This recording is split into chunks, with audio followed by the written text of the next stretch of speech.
हमारी आंखों का पावर इतना ही है लाइट कलेक्ट करने का।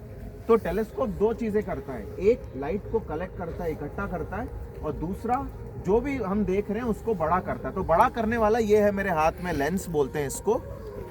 तो ये बड़ा करने का बस इतना ही। ये हमारा जो मैग्नीफाइंग ग्लास है ना, जिससे हम देखते हैं, उसको हिंदी में क्या बोलते हैं मैग्नीफाइंग ग्लास को? मैग्नीफाइंग ग्लास समझ में आ गया ना सबको? वही है बिल्कुल, ये बड़ा करके दिखाएगा, बस ये उतना ही है। ये यहाँ लगेगा जिसके जरिए आप लोग देख रहे थे, ठीक है।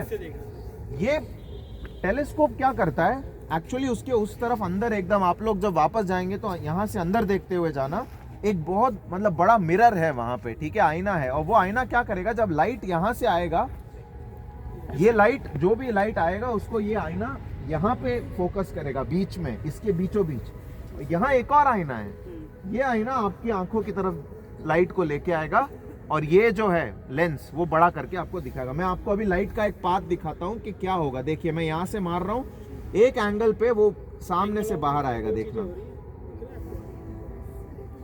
अभी तो लाइट इंसिडेंट हो रही है ना, एक मिनट, वो एक एंगल पे होगा, यहाँ से वैसे दिख रहा है बहुत अच्छे से, रिफ्लेक्ट हो रहा है सामने। एक मिनट, अभी देखिए एंगल बदलना है तो एंगल भी दिख रहा है।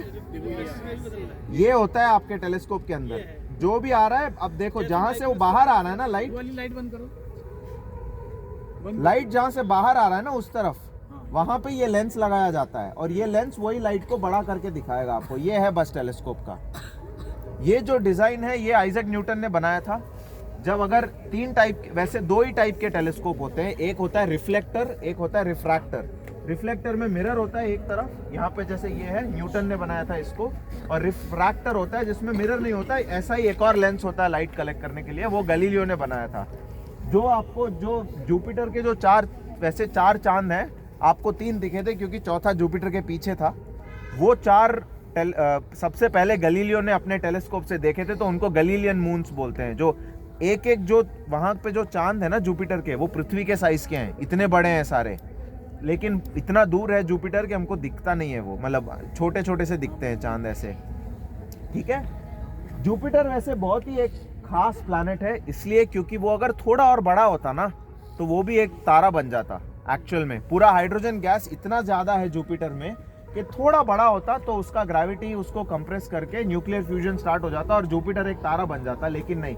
बट जुपिटर एक हमारे लिए पृथ्वी में जीवन के लिए बहुत इंपॉर्टेंट चीज है, क्योंकि जो कुछ भी बाहर से आता है ना, छोटे छोटे जो रॉक्स हैं, एस्ट्रॉइड्स हैं, जैसे चांद पे आपने जो इतने सारे वो खड्डे देखे थे, वो कहाँ से आए? क्योंकि स्पेस में से जो कुछ भी आता है वो चांद पे गिरता है और वो खड्डा बना देता है वहां पे। यहाँ पृथ्वी में एटमॉस्फेयर है, हवा है, तो वो जल जाएगा। चांद में हवा नहीं है बिल्कुल, तो वो जलता नहीं है, जो भी आएगा जाके स्ट्राइक करेगा प्लैनेट पे, ठीक है। तो जुपिटर एक बहुत इंपॉर्टेंट चीज हमारे लिए इसलिए है क्योंकि जो बड़े बड़े चीजें आते हैं ना बाहर से, स्पेस से, जुपिटर इतना बड़ा है कि उसका ग्रेविटी उसको अट्रैक्ट करेगा और यहाँ पे अर्थ पे नहीं आएगा वो। वैसे उसके बावजूद 2030 में लोग, अभी नासा और इसरो वाले बोल रहे हैं कि एक बहुत बड़ा सा रॉक है, 15 किलोमीटर लंबा एक पत्थर, 15 किलोमीटर बाई 15 किलोमीटर एक पत्थर आ रहा है।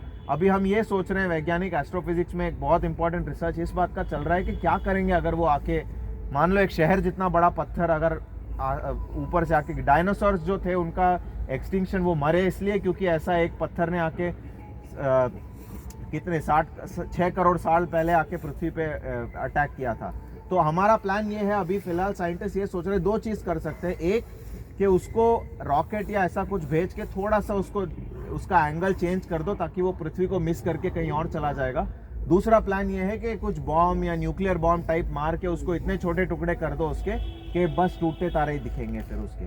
तो ये अभी तो मतलब रिसर्च है, ये सब चल रहा है बहुत सारी, मतलब ये ऐसा फील्ड है जो बहुत मतलब शुरुआत में, हालांकि सबसे पुराना फील्ड है, बहुत कुछ है जानने को। जुपिटर के बारे में इतना सारा रिसर्च हो रहा है, सैटर्न पे इतना सारा रिसर्च हो रहा है। एक रिसर्च तो ये हो रहा है कि जुपिटर का एक जो मून है यूरोपा करके, जो हमको दिखा दूसरा चांद था, वहां पे हम ये भी देख रहे हैं कि यूरोपा में क्या जीवन है, मतलब पानी है। हमको ये मालूम है कि यूरोपा में पानी है और पानी वहां पे लिक्विड स्टेट में है, मतलब ये है कि लाइफ को सपोर्ट कर सकता है। बट क्या वहाँ लाइफ है ये हम इस बात पे रिसर्च हो रहा है। वैसे ही सैटर्न का एक मून है एनसेलेडस करके, वहाँ पे भी पानी है, हमें मालूम है कि पानी है, तो हम ये देख रहे हैं वहाँ पे क्या वो हो सकता है, लाइफ हो सकता है। ये सब बहुत ही अट्रैक्टिव फील्ड हैं। आपको अगर इस फील्ड में दिलचस्पी है तो प्लीज़ आइए। हम we always want you know young minds, more scientist to come.